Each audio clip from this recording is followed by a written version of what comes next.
More on insecurity. There's been another devastating attack from Zamfara state over the weekend. Suspected terrorists stormed the district in Maradun local government area of the state, killing no fewer than 19 farmers and injuring several others. Bello Husseini, the councillor representing Faru Magami Ward, confirmed to Arise News that the attackers arrived in large numbers on motorcycles, opening sporadic fire on farmers across the farmlands, killing 18 on the spot, with one more victim later dying in hospital, bringing the toll to 19. Efforts to get Zamfara police to confirm this latest attack were unsuccessful, by 19 farmers killed on their own farmlands in a state already reeling from the abduction of 50 elders just days ago. Zamfara is bleeding, and Zamfara police have yet to even confirm this latest attack. How many more must die before real protection arrives? May their souls rest in peace. And from Zamfara to Borno State, where security analyst Zagazola Makama is clarifying that ISWAP did not attack an active school or abduct any students in Chibok local government area. The security expert says the actual target was a hunters patrol base set up inside a long-abandoned primary school. Hunters initially repelled the terrorist attack and withdrew after running low on ammunition before troops from the 117th Task Force Battalion forced the terrorists to retreat. One civilian and one CJTF member were wounded, but no students were present or abducted. I mean, this is good to hear, but at the end of the day, it was still an attack on, hunters.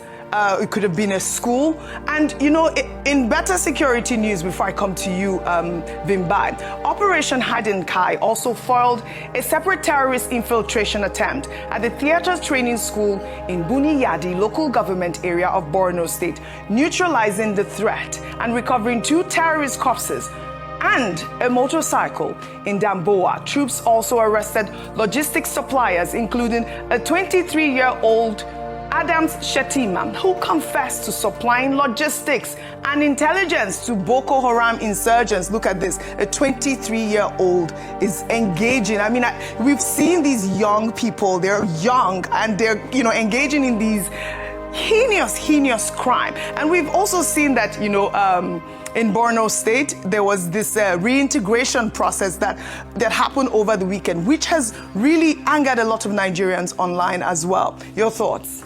Yes, I think the optics around Operation Safe Corridor are not what we need right now, especially because we continue to hear that the terrorists will feel the wrath, that they will be dealt with decisively and so forth. And then just not up to 24 hours after such a declaration from the president in his Democracy Day address, we see that, yes, these repentant terrorists may have been in the pipeline prior to that. But I'm now speaking in terms of optics.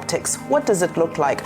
Ayo made the most incredible point this morning when she said, well, what are the consequences? So if we don't see negative consequences in our space, then what's the outcome? The outcome is that the action will be repeated, and it will continue to repeat.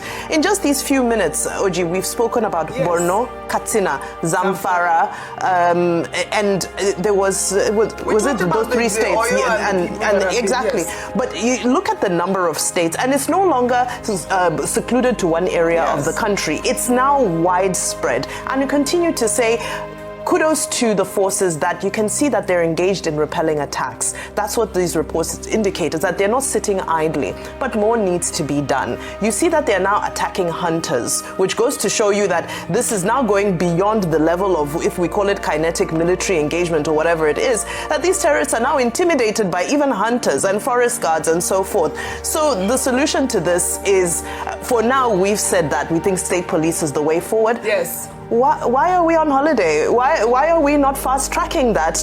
Let's try it. Let's get it done speedily, and let's implement and let's try it. Because we can't be discussing it forever. It needs to be solution focused. Yeah, speaking about security, and of course your mention of state police is quite apt, Vimbai. And the Inspector General of Police, Tunji Disu, is making a bold pledge, vowing that every student and teacher abducted in Orile local government area of Oyo State will be brought back safely and unharmed. Disu made the promise while meeting the Crime Correspondent Association of Nigeria, declaring the force will not rest until everyone is rescued. Let's take a look. It is an active operation. I wish to assure that the families and Nigerians that the full operational capacity of the force, in coordination with sister agencies, has committed to securing their return safely. We are making progress and will not rest until all the hostages are brought home safely. In the same Oyo State axis, I wish to commend. Now, the Crime Association there say the IGP's assurance has brought renewed hope to families in Oyo, Borno, and across Nigeria. But online, the message is clear. It has now been 1 month, and Nigerians no longer want statements. They want action.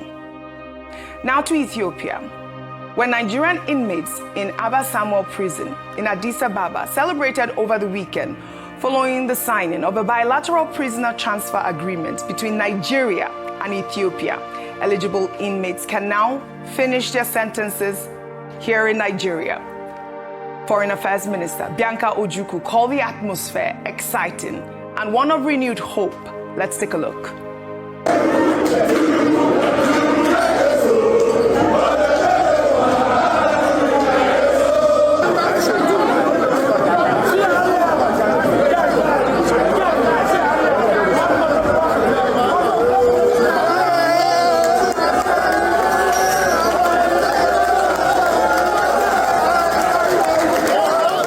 That's one of your good songs, Rufai. Tinubu Kangesu.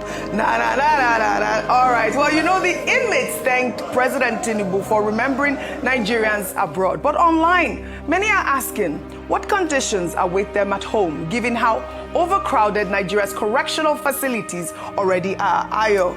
Yeah, we can ask that question because, but let me just say, there's nowhere like home. There's no place like home, and so you can understand the excitement. And to be fair, we do not know, at least now, the conditions of their prison sentence in Ethiopia. I want to imagine that as long as you're a foreigner, you're a foreigner. You're not, as they say oftentimes, second-class citizens. So they're happy, they're excited. But Oji, there are a number of questions that have been raised since this has happened. Plenty questions.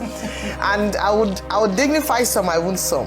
One of the things they're asking, of course, that very valid point to the comments you read out is that our correctional service, do we have the capacity to embrace some of these? We are overcrowded. We are complaining about how we don't even have space there. Maybe this is an opportunity for the government to fast track long cases that have been pending for so long so that we decongest the prisons.